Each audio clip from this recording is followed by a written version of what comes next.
La directrice du ministère taïwanais de la Culture a publié un article récemment intitulé « Pourquoi les Taïwanais refusent l'unification avec la Chine continentale ». Selon cet article, la démocratie est une nécessité, tout comme une nourriture saine, des vêtements et un abri. Tout cela fait partie de la vie quotidienne des citoyens de Taïwan. Son article a circulé sur Internet en Chine continentale et a généré plus de 100 000 réponses.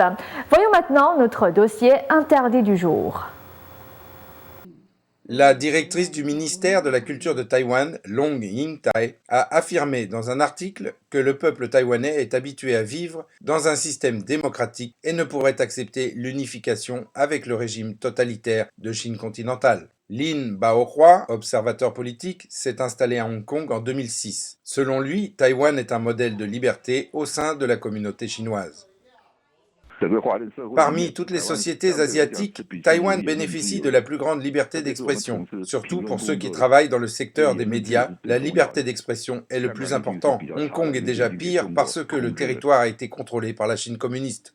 L'article de Long Ying-tai liste les formes de liberté respectées à Taïwan et pas en Chine continentale. Par exemple, les bâtiments gouvernementaux sont ouverts au public. Les formulaires gouvernementaux n'impliquent pas de corruption. Les citoyens n'ont pas besoin de tonnes d'autorisation pour sortir du pays ou étudier à l'étranger. La publication de livres ne subit pas de censure. Le budget annuel du gouvernement est rendu public sur Internet.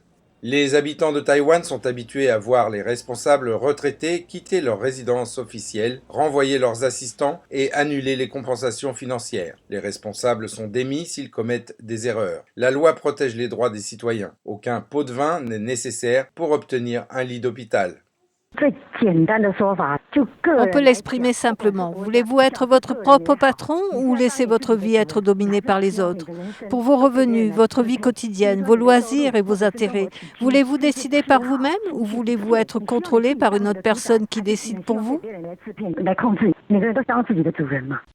Madame Louis, une architecte à Taïwan, pense que ce soit d'un point de vue géographique, politique, économique ou culturel, les Taïwanais n'ont aucune raison de vouloir l'unification avec la Chine.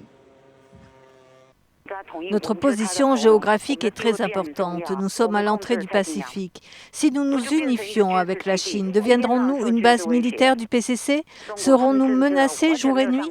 La politique de Chine continentale est complètement déviée. Une personne comme Bo Xilai peut faire tout le mal qu'il veut.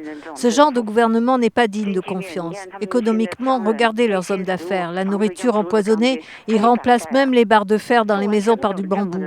Ils n'ont aucun sens moral. Le sujet de l'unification de Taïwan à la Chine a été lancé sur l'Internet. Plus de 100 000 personnes de Chine continentale y ont répondu à ce jour. Un internaute de la province du Guizhou reste sceptique. Il a répondu « Les dirigeants de Chine continentale espèrent l'unification sous la règle de « un pays, deux systèmes » et construire ensemble une Chine solide et prospère. N'est-ce pas notre but commun?